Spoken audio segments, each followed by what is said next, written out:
Hello and good evening Nagpur के एक number radio station 94.3 my FM पर मैं हुआ आमद आपके साथ और हैप्पी इवनिंग में हैं आप। एंड यस, मुझे पता है आप सब लोग जिस बात के लिए एक्साइटेड थे, जिस बात के लिए सबसे ज्यादा एक्साइटेड थे, जिसके लिए आपका दिल था बेकरार, जिसके लिए आपको था इंतजार, क्योंकि उर्फ Arya Jadhav is in the studio. Welcome welcome welcome. Hello, hi, नमस्कार, कशी आहात सगळे? विदर्भाची शान, विदर्भाचा टॉप सेलिब्रिटी सध्याचा क्यूके उर्फ आर्या जाधव। तो सबसे पहले आर्या, मुझे तुमसे यही जानना है कि क्यूके ये नाम क्यों? मुझे याद है कि मैं बड़ी मेस्ड अप थी। मेरा एक्सीडेंट हुआ था 2018 में एंड मैं बेड रेस्ट पे थी। तो मेरे पापा ने मुझे इस मेस्ड अप सिचुएशन में, जब मैंने मेरा पहला रैप भी लिखा था, एक थियरी बताई थी बेसिकली कि अपने आप को पूछो कि तुम इस स्टेट में क्यों हो। अच्छा, ये चीज इसलिए हो रही है क्योंकि इस चीज से कनेक्टेड है, ये मैं यहाँ गलत जा रही हूँ, पर फिर वो क्यों गलत जा रहा है, अच्छा ये रीजन है। तो व्हेन हम डॉट्स कनेक्ट करते हैं we come to a conclusion कि अच्छा शायद ये चीज अगर मैं सुधार दूं, बदल दूं, तो मेरा बड़ा मेस जो कंफ्यूजन है वो मैं सॉर्ट कर सकती हूँ। राइट। तो जब हम सवाल पूछते हैं क्यों, तो जवाब आता है क्योंकि में, कि क्योंकि ऐसा है। And I was the most clear form of myself when I wrote that first rap. तो मैंने अपना स्टेज नेम मेरे पापा के थियरी को रिस्पेक्ट देते हुए क्योंकि रखा है। वाह वाह, बहुत ही यूनिक नाम है और मुझे पता भी नहीं था यार कि इसका ये कंसेप्ट हो सकता है। मतलब लोग हमेशा एब्रिविएशंस की बात करते हैं कि इसका मतलब होता है। सोचते थे कि अच्छा क्योंकि मतलब क्वीन एंड किंग क्या। ये तो है, जरूरी है भाई, कंट्रोवर्सी और थोड़ी सा जो नोक जोक होनी है वो जरूरी है, बिल्कुल। तो ये अमेजिंग नाम पापा की थ्योरी से पड़ा, मतलब भाई शुरुआत ही इतनी तगड़ी हुई है, एक इतने तगड़े इंस्पिरेशन के साथ, तो सफर भी आपका अमेजिंग होने ही वाला था। तो रैप आपका नौवारी जो सबसे बड़ा burst on the scene rap था, आपने नौवारी पहन के रैप किया। उसकी यूनिक बात तो ये थी कि आपने नौवारी पहन के रैप किया, बट वो गाना हसल में आने से पहले भी पॉपुलर था। तो उस गाने का पहले का रिस्पॉन्स और हसल के बाद का रिस्पॉन्स, क्या मेजर डिफरेंस था और आप में क्या चेंजेस आए उस बीच? मुझे याद है कि 2019 में मैंने 2020 में नौवारी लिखा था और मुझे कोई आइडिया नहीं थी कि ये कैसा होगा, क्या होगा, पर पता ही अंदर से बिलीव था कि क्योंकि ये एक स्टीरियोटाइप ब्रेक कर रहा है। कि लोगों को लगता है कि हिप हॉप मतलब ढीले कपड़े पहनो and that's all, you can just look cool. तो नौवारी में ना एक लिरिक है कि शब्दों से कूल, हॉट रेड मेरी सारी, खाई चाय के साथ वैसे ही मैं और मेरी नौवारी। तो बेसिकली एक स्टीरियोटाइप ब्रेक करने के हिसाब से ही मैंने सोचा था। इसके पहले भी मेरी जिंदा निर्भया तू बन और वर्दिया तो बाद में लिखा है, लेकिन ऐसे गाने मेरे पास ऑलरेडी थे जो एक मुद्दा सामने रख रहे थे सोसाइटी के लिए। तो नौवारी मैंने वही सोचकर लाया था लोगों के सामने, और जो मैंने बिलीव के साथ रखा था वो गया, बहुत लोगों के प्लेलिस्ट में था और बड़ा पसंद आया, बट उतना रिस्पॉन्स नहीं था जितना हसल के बाद में आया, क्योंकि hustle is like a platform जहां पर पूरा नेशन बेसिकली सुन रहा है तुम्हें। तब तक महाराष्ट्र बेस्ड था, तब तक सिर्फ मतलब of course hip hop based community को पता था कि there is a female rapper, there is a QK in the scene, there is QK in the scene, and उन लोगों को पता था कि ओके ये गाना है, कुछ तो अलग है, कुछ तो डिफरेंट है।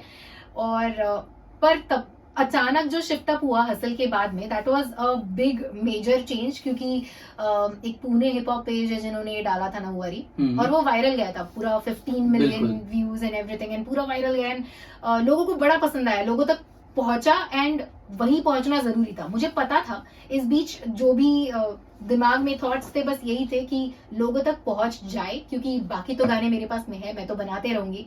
एक गाना लोगों तक पहुंच जाए तो लोगों को पता रहता है कि okay there is this person जो करता है, जिसके पास कंटेंट है, एक रीच मिल जाती है उसकी वजह से, और अपनी ऑडियंस अपने आप डेवलप होती है। ये सब ड्रास्टिक चेंज आया, मतलब हसल के बाद में ड्रास्टिक चेंज आया, लोगों को एक स्टीरियोटाइप ब्रेक समझ में आया कि कैसे होता है, and I think a lot of people made reels on Nauvari, no doubt.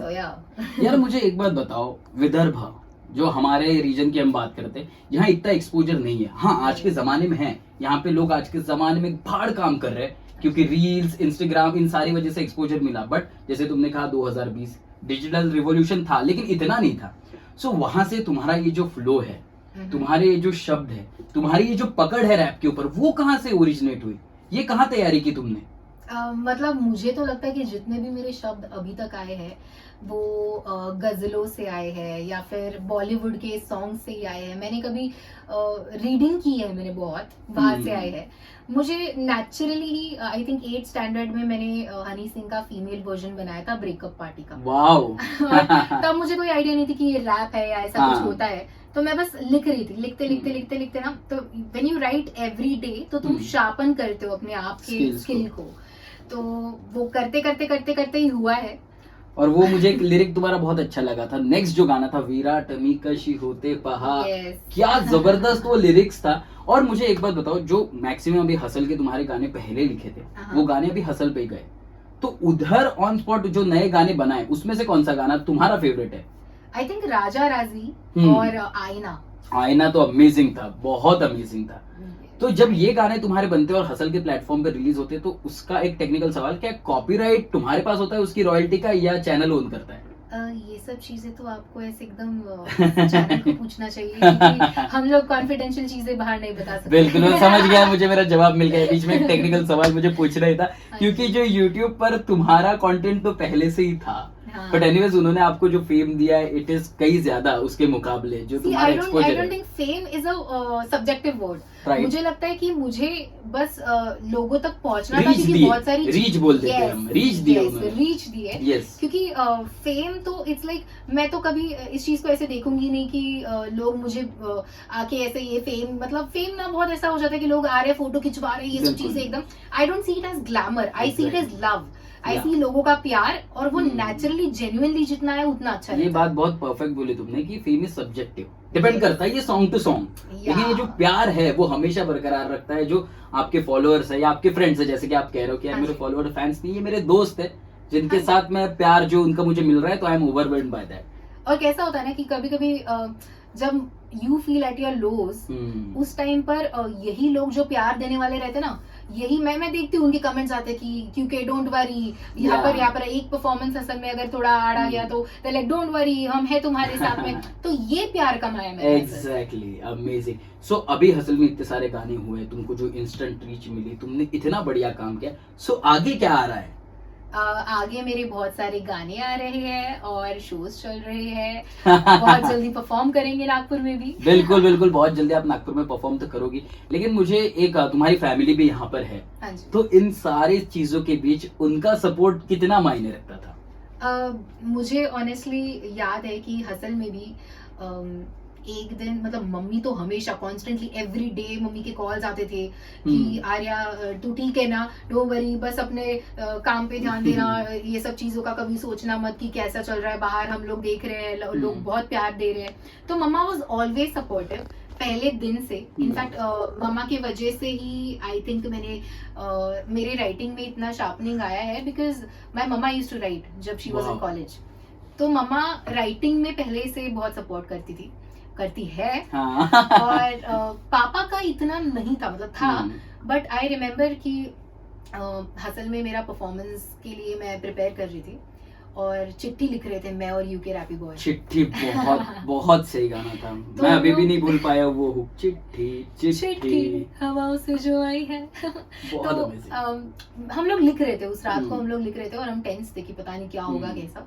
और रात को 1 बजे मेरे पापा का मुझे फोन आता है, और पापा कभी ऐसे फोन नहीं करते, तो आया और पापा बोलते हैं कि माझी आर्यू, माझी लाडू, मी खूप प्राउड फील करतो माझं बाळ, and that was a win for me. True, क्योंकि हर किसी का सपोर्ट, बाहर वालों का सपोर्ट, वो तो फैमिली बन ही गए हैं, पूरी बाहर की सारी जनता फैमिली बन गई है, लेकिन जब तुम्हारी family, all we do in the end we do it for our family, कि उनके तरफ से थोड़ा अप्रिसिएशन मिल जाए तो तुमको लगता है तुम जीत गए हो। ट्रू यार, ये किसी भी ट्रॉफी से बड़ा है। exactly. जब आपके पेरेंट्स आपको कहते हैं आई फील प्राउड, और तुमने तो उनको नहीं, पूरे विदर्भ को, मैं तो कह रहा हूँ पूरे भारत को प्राउड किया है कि एक लड़की, देखिए हिप हॉप के सीन पे नहीं ये बड़ा चर्चा चलती है कि फीमेल रिप्रेजेंटेशन कम है, और अगर हसल एज अ शो की बात की जाए तो 2 लड़कियां थी। हाँ जी। तो वहां पे कमराडरी कैसी थी सारे लोगों के साथ? आई थिंक एवरीबडी, हमारी हसल की एक अलग फैमिली बन गई थी। हम लोग ना इसको कंपटीशन डे 1 से ही नहीं देख रहे थे, क्योंकि कंपटीशन ऐसा, वो भी एक अलग सब्जेक्टिव मैटर है, पर मतलब बेसिकली तो वो एक कंपटीशन ही था हसल। पर हम लोग ना अगर किसी का बुरा भी हुआ तो हम सब जाके हक कर रहे हैं, हम लोग संभाल रहे हैं, क्योंकि हम लोग दोस्त ज्यादा बन गए। एग्जैक्टली। हम लोग आज भी everybody is connected, we talk, हम लोग बातें करते हैं, अभी भी सपोर्ट करते हैं। तो व्हाट्सएप ग्रुप का नाम क्या है आप सब लोगों के? Hustle support group. Oh wow. और हसल सपोर्ट ग्रुप में सब एक दूसरे को सपोर्ट करते हैं। That's why, see, that's what I'm That's why saying. it is hustle support group। और ये सब दिखता था टीवी पे, मतलब कई बार एडिट में ये सारी चीजें निकल जाती है, लेकिन जो उन लोगों के भी शॉट्स लगते थे किसी के हाँ जी। परफॉर्मेंस पे भी, सब लोग इक्वली एंजॉय करते थे। हाँ जी। हालांकि मोस्टली तो डायरेक्टेड एंड सारी चीजें होती है, बट आंखों से तो झूठ नहीं बोला जा सकता। और वो Exactly. सही में नजर आता था कि सब लोगों के बीच जो कैमराडरी है और सब लोग एक दूसरे का परफॉर्मेंस जो एंजॉय कर रहे हैं। तो मुंबई में वो हसल की जर्नी के थ्रू आउट रहने वाला सफर जो था, उसमें से एक यादगार लम्हा थ्रू आउट द शो, एक लम्हा अगर तुम्हें शेयर करना हो तो कौन सा होगा? मुंबई के I think behind the scenes ही है। स्टेज पर तो अगर स्टेज पर कहे तो मुझे याद है कि ये शायद एडिट में नहीं है, हाँ। नहीं है। पर जब परफॉर्म किया था नौवारी, उसके बाद में बादशाह सर ने कहा था कि अगर मेरे पास में सील होता तो मैं तुम्हें सील करता। वाओ। तो that was like a big win for me कि oh my god what is happening. तो अच्छा यार, बादशाह कैसे पर्सनल में? मैं मिला नहीं हूं उनसे, बहुत मिलने की इच्छा है मेरी, मिल लेंगे। बड़े जेन्युइन है, बड़े डाउन टू अर्थ, बड़े जेन्युइन। हमें याद है कि हमारा शो होता था, मतलब बीच में थोड़ा ब्रेक रहता था हमारे लिए कि पानी वानी पी रहे हैं, वॉशरूम जा रहे हैं। बादशाह सर उठते ही नहीं थे क्योंकि उनका मन ही नहीं करता था। उनको इतना he genuinely loves hip hop और उनके वो दिख के आता एक्सप्रेशंस था। यार, मिलियन डॉलर एक्सप्रेशन है। Everything is genuine. कुछ भी वहां पर ऐसे मतलब बड़ी चर्चा चलती है कि हसल स्क्रिप्टेड है क्या, कुछ भी, पर हम लोग वहां रह चुके हैं, हमने देखा है इट इज नॉट, क्योंकि जेन्युइन रिएक्शंस है काफी। व्हेन स्क्वायर परफॉर्म्ड एंड बादशाह had tears because he saw, उन्हें दिखा कि अरे ये तो हीरा है, क्या देख लिया, ये क्या टैलेंट देख लिया। He was always there, वो चेयर से उठते ही नहीं थे क्योंकि उनको he loved it, he loves hip hop, he loves all of us।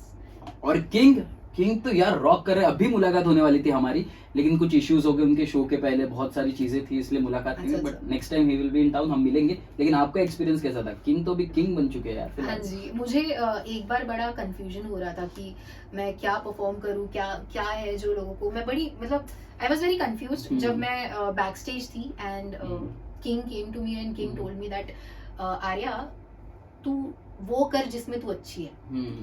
Then I perform मला माहित नाही। वाओ, मला माहित नाही भी बहुत then it got a radio hit। Right. तो बेसिकली ये सब, ये जो कमबैक था, ये सब चीजें थी। किंग सपोर्ट्स एवरीबॉडी, ये चीजों के लिए I think king is also very famous कि दिख रहा था। और वो जितने जेन्युइन वहां पे है ना, मतलब I think really genuine, very down to earth, genuine support है वहां पे। हसल का मुझे तो लगता है सभी का था वैसा ही। बट या किंग तो इज लाइक अ जेन। और मुझे लगता है किंग का और आपका जो स्टाइल है ना, वो कहीं ना कहीं सही मायने, क्योंकि उनके भी शब्द गजलों से आते हैं, वो भी जिन वर्ड्स का इस्तेमाल करते हैं, वो ऐसा इसलिए क्रिटिसिज्म भी मिलता है कई बार कि भाई हिप हॉप जॉनर कहाँ है, ये कहाँ हो रहा है, गाने बन रहे हैं ये। बट एनीवेज, इसकी वजह से मुझे लगता है स्टाइल आपका मैच करता है, जो शब्दों की पकड़ है दोनों की, वो उस लेवल पर है। बट एनीवेज, अब मैं आपसे पूछना चाहता हूँ कि आज आपका वाइवा था, आज आप कॉलेज गई थी, ज्यूरी थी। तो कॉलेज में जाने से पहले ऑब्वियसली एक्सपेक्टेशन हो गई कि यार सब लोग तो मिलेंगे, प्यार मिलेगा, पर ये एक्सपेक्टेड था जो आपके साथ हुआ? क्या हुआ बताइए पहले। आज ना बहुत वियर्ड चीज हुई है। मतलब मैं गई थी कॉलेज में और जूरी थी, एवरीथिंग वाज फाइन, सवाल पूछे, सवालों के जवाब दिए कि ये कैसे प्लान किया है, कैसे एलिवेशन दिया है, क्या क्या किया है, पूरा इंटर्नशिप वर्क सब समझा है, एवरीथिंग इज डन फाइन। उसके बाद में जूरर नॉर्मल सवाल पूछ रहे थे जिंदगी के बारे में। He is a sweet guy दो। तो ही आस्क्ड और हम लोग बता रहे थे कि हाँ अभी हसल हुआ, ये सब चीजें चली सर। और मैं तो एकदम ऐसे डरी हुई क्योंकि पहले तो जूरी, क्या पता नहीं कैसे होगा, क्या रात को 3 बजे तक पढ़ाई की थी तुमने, मम्मी ने पहले ही बता के रखा है पीना बता, रात को 3 तक पढ़ाई की। हाँ जी, तो पढ़ाई करके रखी थी क्योंकि आधे टाइम तो गाने बनाने में चला जाता है, कैसे तो डिवाइड करके अटेंशन। बिकॉज मुझे लगता है आर्किटेक्चर एक ऐसी फील्ड है ना जिसमें पूरा डेडिकेशन देके लोग रात रात भर उसमें भी काम करते हैं। और मैं तो ऑलरेडी 2 फील्ड्स में हूँ, एक रैपिंग, एक आर्किटेक्चर। तो कैसे तो भी करके मैं डर के वहां जूरी दे दी। और फिर जूरी देने के बाद में सब होने के बाद सर सवाल पूछते हैं कि अच्छा रैपिंग क्या हुआ, अच्छा हसल, तो अच्छा तुमने ये कैसे किया। मैंने बोला अच्छा सर ये प्लान नहीं तुमने ये रैपिंग कैसे किया, कहाँ से, क्या पूरा। तो उन्होंने पूरी हिस्ट्री जान ली। मैंने बोला चलो ठीक है, अच्छा ठीक है अभी तुम जाओ। और मार्क्स डाल दिए थे उन्होंने ऑलरेडी मेरे जूरी के आर्किटेक्चर बेस्ड। पर फिर वापस से बुलाते हैं और बोलते हैं कि अच्छा तुम्हें अगर सही में मार्क्स चाहिए, you just pulling my leg, तो खेल रहे थे मेरे, अगर तुमको सही में मार्क्स चाहिए तो हम आपको ऐसे रैपिंग का डेमो देना पड़ेगा। तो वहाँ मैं फ्री शो करके आई हूँ। I perform Nauvari in front of the juror and everybody, there were 2 jurors there and university viva, it was not even ऐसे इंटरनल वाइवा। तो मेरे लिए तो मैं 2 मिनट के लिए ऐसी थी कि 1 सेकंड मैं मेंटली प्रिपेयर्ड नहीं इस चीज के लिए। मेरी शक्तियों का गलत इस्तेमाल हो रहा है। मेरी शक्तियों का गलत इस्तेमाल हो रहा है वाह। बट एनीवेज, क्योंकि Arya Jadhav the rap star, आप adding to the fact you are beautiful, तो कितने किलोमीटर पर आवर की स्पीड से आपको प्रपोजल आना शुरू हो गया है? ये सवाल बहुत गलत सवाल है। मम्मी है, मम्मी कुछ नहीं बोलेगी, मम्मी को भी पता है। नहीं, मम्मी ही बताते रहती है, देखो पता है आज ये कमेंट। अच्छा, मम्मी पापा कितना कमेंट मॉनिटर करते हैं इंस्टाग्राम फेसबुक पे? मैं तो नहीं देखती हूँ कमेंट ज्यादा, पर मेरी मम्मी, मेरी मासी, मेरी पूरी फैमिली देले कि अरे देखो पता है आज ये कमेंट आया और मैंने तो उसको ये जवाब दे दिया। मेरे बोला अरे जवाब मत दो यार, तुम क्या कर रहे हो। बिल्कुल, जो हेटर्स रहते ना, हाँ, उनको भी जवाब किया ऐसा नहीं था, ये तो ऐसी है। मेरे बोला अरे भाई वाह, तो कभी ये आउट ऑफ हैंड भी जाता होगा, क्योंकि कमेंट में अलग ही एक दुनिया चलती रहती है, अलग ही लड़ाइयाँ चलती रहती है। अच्छा, एक और सवाल मेरे अभी एकदम ज़हन में, फॉलोअर्स कितने थे और कितने बढ़ गए बिफोर हसल आफ्टर हसल? ये कैसा सवाल है? मतलब एक क्या कितने सवाल पहले कितने थे और अचानक से जो जंप हुआ, जो रीच की हम बात कर रहे थे, तो इंस्टाग्राम तो भवरा गया होगा, आपका मोबाइल भवरा गया होगा, लाइक फॉलोअर कमेंट्स, ये वाइब्रेशन मोड ऑफ करके रखा था क्या फोन? कौन सा वो दिन था जब इंस्टेंटली एकदम ही अप हो गया? ये तो हुआ नौवारी से। हाँ, पर मेरे फॉलोअर्स थे हसल के पहले 11,000 and fair still good यार। 11,000 now it is 4 lakh somewhere। yes, more than 4 lakh। अभी मैंने चेक किया थोड़ी देर पहले। तो मतलब अभी तो I don't think मैं फॉलोअर्स की ये भी काउंट भी चेक कर रही हूँ, क्योंकि मेरा काम हो गया गाना देकर। अभी मेरा काम है बाकी गानों पे फोकस करना। yes, लोग आते जाएंगे, जितने लोग को पसंद आऊंगी आएंगे, जितनों को नहीं आऊंगी जाएंगे। बिल्कुल। जाएंगे। ये हिप हॉप स्टाइल है यार, आना है तो आओ, नहीं तो मत जा। आओ। तो अभी हमारे नागपुर और विदर्भ के लोगों के लिए कौन सा एक रैप का छोटा सा वर्स आप परफॉर्म कर पाएगी? I think nauvari. Yes please. हाँ जी। माथे पे चंद्रकोर जबान खारी खारी चाय के साथ, वैसे ही मैं और मेरी नौवारी, शब्दों से कूल हॉट ट्रेंड मेरी सारी खारी चाय के साथ, वैसे ही मैं और मेरी नौवारी, पूर्ण प्रभाव हृदयात बिरतो राव, वडा पावचे दीवाने फ्युचर मुंबई कर डाव, माऊलीचा हात डोक्यावर लावू नका डोक्यावर ठेवले टोंगळ्यावर स्वप्नात घातात मान्यावर मांडल्यावर माणसाचा मानाचा मुजरा, गोजेरी गोड गमल्यात गमला तो गजरा, संदेरी फ्लो छान सविस्कर चकल्या, तुम्हाला तुमच्या ताटात वाढून पण टाकल्या स्वाद संपूर्ण हिप हॉप पण कानाला खडा, मराठी रॅप सुनने गुज्जू भी खडा, पोतला मी नक्षावर मराठी सडा, बोले बीट पे बीट करे ए चला वळा। Thank you. क्या बात है। हम आरजेस हमको हमेशा ऐसा लगता है कि हमारा क्या कंट्रोल है हमारी ब्रेथ के ऊपर, जब भी हम लाइव लिंक करते हैं बिल्कुल सांस की आवाज नहीं आती, लेकिन यार आपने इतना बड़ा वर्स ले लिया। अगर तुमको सांस वाली चीज जी करनी होगी तो आई जिद में आर्या का जो एक वर्स था वो सुनना, उसमें मैंने बहुत प्रैक्टिस के बाद सांस कंट्रोल की थी। अच्छा यार, तुम्हारा वॉइस का टेक्सचर भी बहुत बढ़िया है, तो इसके लिए तुमने कुछ काम किया है या you are blessed with the voice? I think मुझे बचपन में इस चीज के बारे में if I have to tell you बहुत बुली किया गया है। क्यों? कि बहुत जाड़ा आवाज है, लड़कों की तरह आवाज है, ये लड़कियों का ऐसा आवाज नहीं होता। मुझे याद है मैं सिंगिंग भी ट्राई की थी और मेरे स्कूल के सिंगिंग के टीचर ने बोला था कि तू कभी गाना मत गाना। तो जेड़ा नशा का हुक सुना दो उन्हें जो आपने गाया था। आप जो हम रेडियो में हमेशा ऐसे बोलते हैं ना, जिसकी आवाज बेसी और बढ़िया मोल्टेड होती है ना, कि आवाज के आजू बाजू गद्दियां लगी हुई है, जब वो कान में जाता है तो इतना सूदिंग साउंड करता है।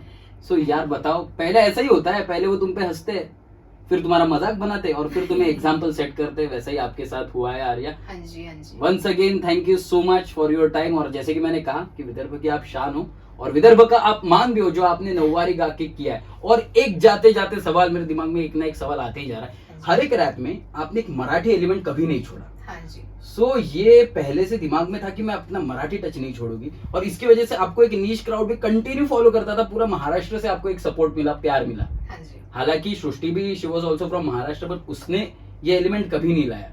आपने एलिमेंट एक कंटिन्यू रखा हर एक रैप में, हर एक वर्स में। हालांकि it was a Hindi show, but still people loved you for that. तो ये क्या एक कॉन्शियस एफर्ट था? No I don't think so. See कैसा है ना कि बोलता बोलता कधी पण ऐसे बीच में से मराठी आ जाती है क्योंकि तुम महाराष्ट्रियन हो. तो जब मैं ऐसे कोई भी रैप लिखती थी तो उसमें एक हाथ तो ऐसा आ ही जाता था कि यार यहाँ से मराठी आ रहा है यार फ्लो में, तो फ्लो में मराठी निकल जाता था.